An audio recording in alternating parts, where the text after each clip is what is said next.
Hello, this is Anthony. Let's walk and talk. By the way, if you enjoy this content, please like, share, and subscribe. I'd be grateful.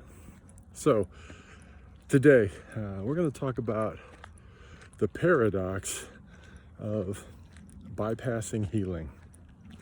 What do I mean by that? What does it look like? And why it occurs. So, a lot of times the content just comes to me. Sometimes I'll just walk in reflection and, observe the things that are happening around me, the people and the events and experiences that occur on a daily basis. And, sometimes it feels as if there is a desire to or requirement to discuss them. Many times it's more, how often do I see this? Am I seeing these types of things in multiple people that I encounter?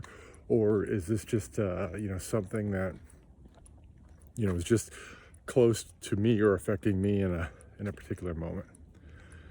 So, I've seen this in a lot of people around me lately, and that is the paradox of bypassing your healing and let's just say for the moment. And here's what I mean by that. As you begin your walk and you start to maybe notice the patterns in your life, or you start to want to manifest certain things or desires in your life, such as, and growth in self, evolution in self, improved relationships, in some cases, even a relationship, you start to run into, a lot of the factors that have, negatively affected you in the past. Some of those things, such as healing and growth. And, what most people maybe understand or don't understand is that the universe is a reflection of you. You are the universe, essentially. And what happens is, as you begin to heal, the universe will determine whether you've learned the lesson appropriately to fully heal and whether you're ready for your next set of lessons. Here's what that looks like. Let's use relationship for an example. Let's say you had several toxic relationships and you decide you want to heal. Well, what'll happen is you'll start going through that healing process. And then going through that healing process, you will inevitably meet someone. And usually early in that experience, you'll find out that maybe that person is very similar to either a toxic person that you've interacted with in the past, or the flip side. Maybe that person is right, in the wheelhouse of, where you're healing and what you desire. However, in that, they are a reflection of where you're going to be, not where you currently are. So, to talk about in depth a little bit more about what I mean by the paradox of healing is, generally speaking, people, when they start this healing journey, in their mind, they compartmentalize all the things going on around them.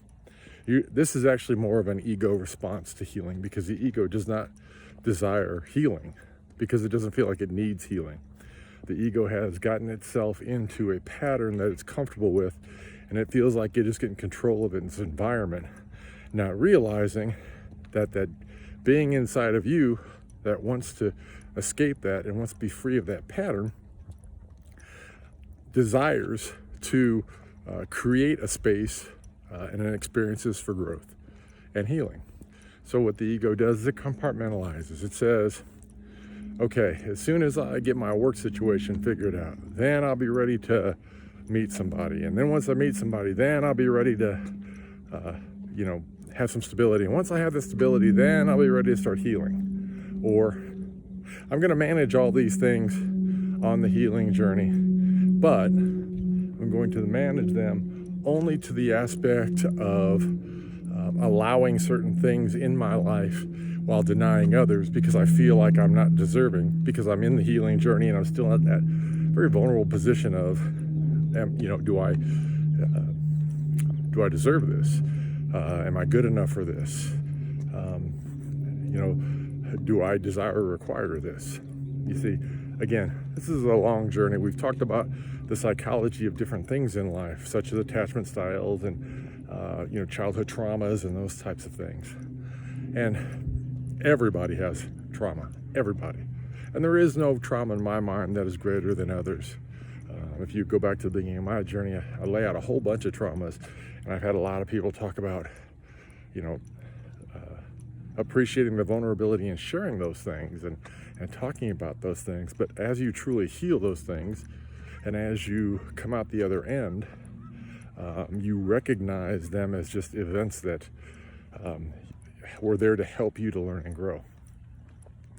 However, when you're starting the healing journey, you don't know where you're going to be at the end, and that is a feeling of not being in control. And again, that's something the ego requires. So, as I just mentioned, it causes someone to compartmentalize. They'll fall back into their trauma because it's safe. They'll fall back into that personality because it's familiar. They'll fall back into that old pattern because there's safety there. And not because it's better, not because it's what they want, but because it is again, familiar space. Much like familiar comes from the root word of family, things that they grew up with, things that they're comfortable with because they've experienced throughout their whole childhood when this was all kind of being programmed into them. They don't recognize that it isn't about getting the job first. It isn't about getting the relationship first. It's not about the order that you set. It's about actually going on the healing journey and accepting what actually comes into your life to allow you to grow, to allow you to bring healthiness and normality, to help you to see where you are in the journey and help to elevate you through that journey, to help to bring peace to your mind, to your heart, to help you to understand that there is no such thing as control, that control is an illusion. We may talk about that more in another video. But, again, the paradox is most people don't understand that just because you start a healing journey doesn't mean that you're not deserving of things such as the better job, the great partner or the loving partner, the peace and comfort, whether that is in solitude or in a crowd. So I hope you can understand this. I hope this helps you on your journey. Would love to interact with you in the chat. Please feel free to send comments out. Until I talk to you again, peace, love, light. Have an amazing day.